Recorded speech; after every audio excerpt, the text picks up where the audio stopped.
Sveiki, skatītāji! Paldies par laikiem, komentāriem, skatījumiem. Šodien ārā līst lietus, tāpēc video būs nedaudz savādākā formātā. No telpas. Rakstiet, vai jums tā patīk, nepatīk, vai labāk dabā. Taču šodien dabā izbraukt nevaru, līst ir ilgi, bet neskatoties uz to, ka līst lietus, tāpat jums sagatavošu kādu video.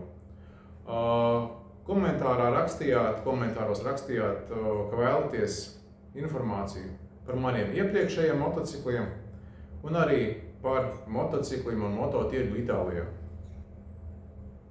Jūsu lūgumu izpildīšu, pastāstīšu par motocikliem, kādi man ir bijuši līdz šim.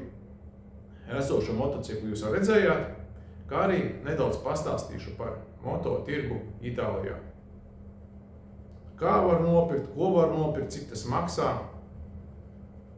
Un principā šodien video par un ap motocikliem.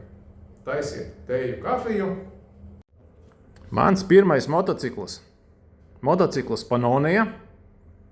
Nu jau šodien vairs neatceros, kura gada. Vai nu 50. vai 60. gadu.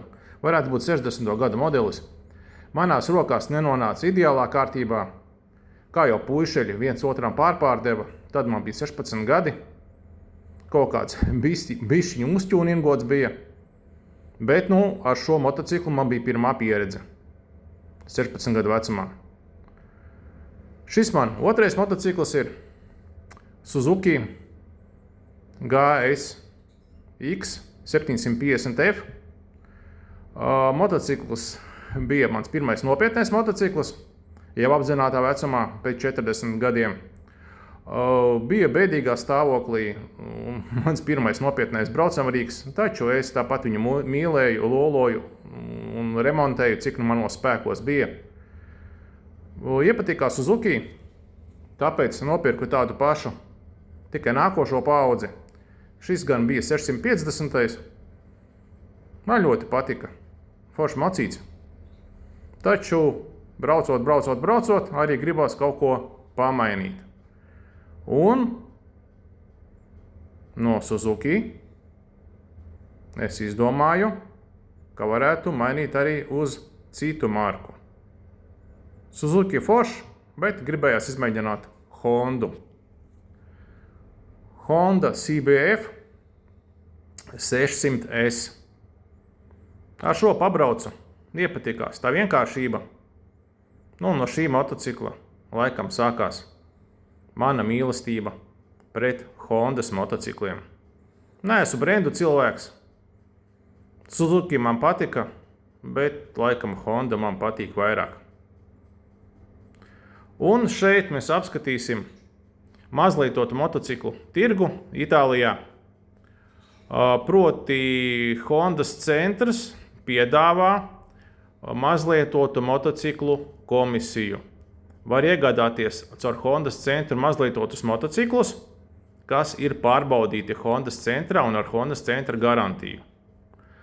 Latvijā laikam Hondas centrs arī tirgo lietotus motociklus. Tas gan nebija sen. Kaut kad varbūt pāris gadus tikai, un arī tā izvēle ļoti maziņa ir. Itālijā Hondas centri ir daudz, valsts ir liela, līdz ar to ir no kā izvēlēties. Šeit mēs redzam, publicēja motociklu izlaidumu gadu, Hondas centrā atrašanās vietu, sludinājumu, kad viņš ievietots, un pārdošanas cenu. Un te mēs redzam, principā, kādi motocikli un motorolleri tiek piedāvāti Itālijā. Principā arī visticamāk šie modeļi arī ir vispopulārākie. Cenas nav pārāk zemas, bet tirgo Hondas dīleris ar garantiju. Īpašnieki iegādājoties motociklus Itālijā uzliek papildus aprīkojumu motocikliem. Un pārdodot lietotu motociklu, viņš vēlās atgūt izdevumus par motociklu vai motorolleru uzlabojumiem. Latvijā laikam personas motociklu īpašnieki tā īsti nedara. Taču Itālijā viņi uzskata tā, ja viņš nopirka, teiksim, tur motociklu pa 8000, uzlika aprīkojumu pa 2000, tad jāpārdod viņš ir pa 10 000. Taču neapzinoties to, ka tomēr motocikls vai motorolers ir lietots un kad būtu jāņem vērā motocikla nolietojuma amortizācija. Šeit gluži tā nav. Mēs redzam, ka cenas atšķirās. Kaut kas ir adekvātāks, kaut kas ir ļoti dārgs, tur laikam attiecīgi pēc motocikla motoroleru īpašnieka vēlmēm. Un, protams, arī jāņem vērā to, ka teiksim, tas Hondas centrs jau arī ņem kaut kādu savu komisijas maksu, kas šo cenu nedaudz paaugstina. Itālijā, teiksim, tā kā dīleru centrs, kas ir publicēti internetā, es atradu tikai Hondas centrs un Ducati centrs. Protams, visi pārējie motociklu dīleri arī tirgo lietotus motociklus, taču šī informācija publiski netiek izplatīta, noteikti, kad ir kaut kādos sludinājuma portālos, bet centralizēti atverot, teiksim, kad Hondas centra dīleru lapu vai Ducati centra dīleru lapu, ir opcija lietotie motocikli, lietotā mototehnika, teiksim tā. Pārējiem dīleriem viņu mājaslapā šāda informācija nav. Norādīts, ka viņi tirgo lietoto tehniku, bet konkrēto lietoto tehniku var apskatīt tikai konkrētā motosalonā. Ka principā Itālijā var teikt, ka visi dīleri praktizē tirgot lietotu mototehniku ar dīleru centra pārbaudu un garantiju. Taču internetā oficiāli publicētus atradu tikai Hondu un Ducati. Protams, Itālijā arī daudz sludinājumu portālu. Populārākais sludinājumu portāls ir subito.it, bet tur pārdot, protams, privāti personas, nezinu. Visādi var sanākt ar tām privāti personām. Šeit tomēr ir dīleru centrs, kas ir pārbaudījis mototehniku un šai mototehnikai sniedz kaut kāda veida, kaut kāda termiņa garantiju. Personīgi es meklētu mototehniku, es noteikti pirktu mototehniku caur dīleru centru. Pirmais ir garantija, otrais ir vienkāršāka dokumentu kārtošana. Es jau stāstīju, Itālijā pārreģistrēt transporta līdzekli, tāpat kā mototransportu, ir diezgan sarežģīts pasākums. Man pieredze bija pārreģistrēt vienkārši mītnes valsti no Latvijas uz Itāliju, nemainot īpašnieku, taču esmu dzirdējis, ka mainot īpašnieku vecajiem un jaunajiem īpašniekam, bez maz vai notariāli jāapliecina pāraksti uz pirkuma dokumentiem, lai šādus pirkuma dokumentus iesniegtu reģistrā un varētu pārreģistrēt transporta līdzekli. Ja abi šie vecais jaunais īpašnieks atrodas Itālijā, var atbraukt uz Itālijas transporta līdzekļu pārreģistrācijas nodaļu, viss ir ļoti labi, bet man vienkārši ir bailes iedomāties, kas ir tajā gadījumā, kā mēs Latvijā, teiksim, pērkam no Vācijas transportu, atnāk viņš ar trali, ar pavadu dokumentiem. Teiksim, ja viņš atnāk uz Itāliju ar trali pavadu dokumentiem, man jau tur nebūs notariāli apliecināts pārdevēja paraksts. Kā tādā gadījumā piereģistrēt transporta līdzekli Itālijā, es pat nezinu. Tāpēc es noteikti nobītos no šīm sarežģītajām manipulācijām un visticamāk pirktu vai nu jaunu motociklu salonā vai arī mazlietotu motociklu motosalonā ar motosalona garantiju un arī motosalons organizētu šo dokumentu sagatavošanu un pārreģistrāciju. Protams, katrs īpašnieks skatās, kā viņam pašam ērtāk. Varam redzēt sludinājumos, cenas nav ļoti zemas. Kaut kas varbūt ir adekvāts, kaut kas īsti adekvāts varbūt nav. Mēs paskatāmies lietota motocikla cenu ar aprīkojumu, bieži vien viņš ir tādā pašā cenā, kā šis te motocikls tiek tirgots jauns salonā. Tāpēc arī rūpīgi var izvērtēt, vai tiešām ir vērts pirkt lietotu motociklu, ja viņš ir lietots gadu divus un viņš maksā, teiksim, par 1000 eiro lētāk nekā jauns motocikls. Ja jauns motocikls tomēr ir jauns, un mēs nekad nevaram zināt, kā motociklu vai motoroleru ir lietojis iepriekšējais īpašnieks, cik viņš ir bijis rūpīgs pret apkopēm, degvielu, uzglabāšanu un tā tālāk. Pārceļoties uz Itāliju, es nezināju, ka lietotie motocikli tiek tirgoti arī motosalonos, tāpēc neapsvēru iegādāties motociklu šeit, bet vedu to no Latvijas. Ja es zinātu, ka Hondas centrs piedāvā tik plašu modeļu klāstu, es varbūt arī motociklu būtu pārdevis Latvijā un šeit būtu pircis mazlietotu no Hondas centra. Būtu vieglāk pārcelties, jo braucu es nepilnus 3000 km ar automašīnu, piekabi un uz piekabes uzkrautiem 2 motocikliem. Mašīna ar mazu benzīna motoru bija baigi grūti viņai, bija liels pārbaudījums, taču mašīna nepievīla, motocikli arī neatcējies, nenokrita veiksmīgi atvedu galā, bet bija diezgan sarežģīts ceļš, un šodien droši vien es būtu braucis bez motocikliem, un motociklus būtu iegādājies šeit. Nedaudz par Itālijas motocikliem. Itālijā ražo motociklus. Varbūt neesmu baigais motoražotāju Itālijā eksperts, taču varu minēt to, ka Aprīliju ražo Itālijā, Ducati ražo Itālijā,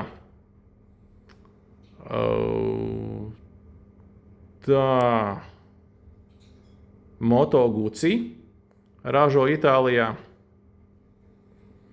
agrāk ražo Itālijā Moto Marini, taču šo te ražotni ir pārņēmuši ķīnieši, un tā kā īsti vairs Moto Marini itāļu ražotne vairs nav. Lai arī tur strādā itāļu dizaineri, tomēr tas jau ir Ķīnas produkts un vairs nav itāļu motoražotnes produkts. Itālijā motocikli ir ļoti populāri,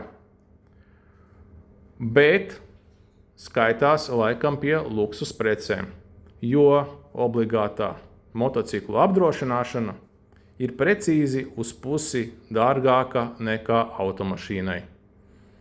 Ja automašīnai apdrošināšana gadā maksā 500 eiro, tad motociklam varētu būt arī 1000 eiro apdrošināšana gadā.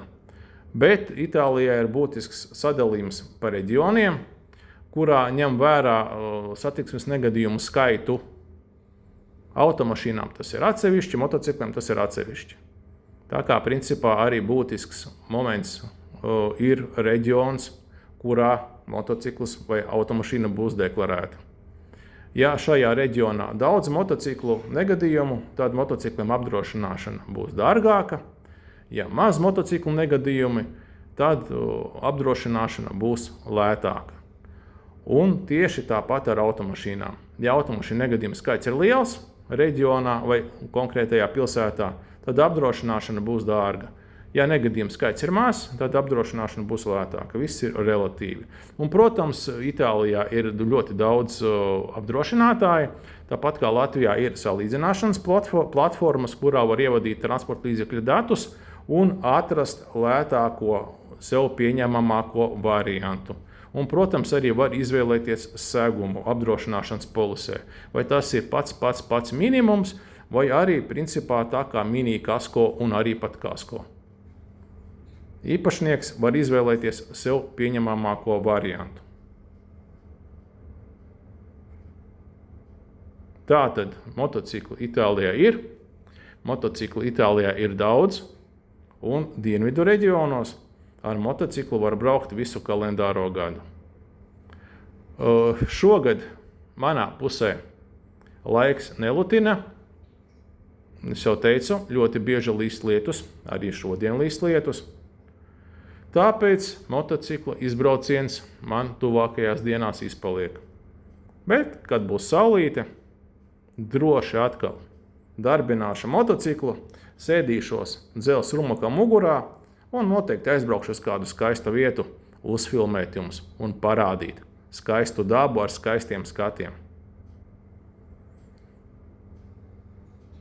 Ja jums ir kādi jautājumi par motocikliem, motociklu tēmām, rakstiet komentāros, mēģināšu atbildēt. Itālijā ir daudz motoklubi, arī manā mazajā pilsētiņā ir savs motoklubs. Es motoklubā neesmu, principā vienkārši braucu savu prieka pēc. Nezinu, arī varbūt neesmu tik komunikabls cilvēks. Pagaidām neesmu jūtis vajadzību iestāties motoklubā. Taču motoklubu ir daudz, iestāties var un ir dažādi pasākumi, kopējie izbraucieni, interešu grupas. Mums arī pilsētiņā katru gadu tiek rīkots motorolleru pasākums, ko rīko baznīca, lai kā dīvaini nebūtu. Un katru gadu tiek rīkots motokluba motopasākums. Abos šajos pasākumos ir ēdināšana. Baznīcas motorolleru pasākumā ēdināšana ir bezmaksas. Motokluba rīkotajā pasākumā ēdināšana un alus ir par maksu. Bet pasākumi vienmēr ir interesanti, vienmēr ir gardi ēdieni un interesantas sarunas, kurā var satikt pilsētiņas iedzīvotājus un izrunāties un noskaidrot, kādi ir jaunumi. Redzam, ka Ducati motocikli būtiski ir dārgāki par Hondas motocikliem. Tas ir cits līmenis, tas ir tā kā Volkswagens un Mercedes, nekad viņi nebūs līdzvērtīgi. Ducati ir forši, bet laikam īsti vēl es līdz tam neesmu izaudzis. Man patīk Hondas motocikli, tie ir vienkāršāki, lētāki apkalpošanā. Man kaut kā iepatikās, kad dzīvoju Rīgā, Dārzciem ielā bija Hondas centrs, bieži vien es tur pirku ekipējumu, rezerves daļas motociklam un arī remontēju motociklu Hondas centrā.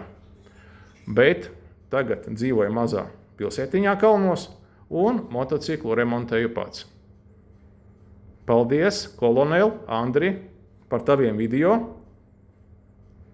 Skatoties tavus video, es mācos apkalpot motociklu pats. Ar tehniku esmu uz jūs, taču dzīve iemāca daudz jaunu zināšanu. Un nav jābaidās, vienmēr viss sanāks. Lēnā garā, paskatoties YouTube, var gūt visu informāciju un visu var pats saremontēt. Kā jums šāds video formāts? Rakstiet komentāros, patika vai nē. Paldies par skatījumiem, to, ka bijāt šajā lietainajā dienā kopā ar mani. Un tad jau tiksimies nākošajos video. Un lai jums jauka diena! Uz sāziņu! Atā!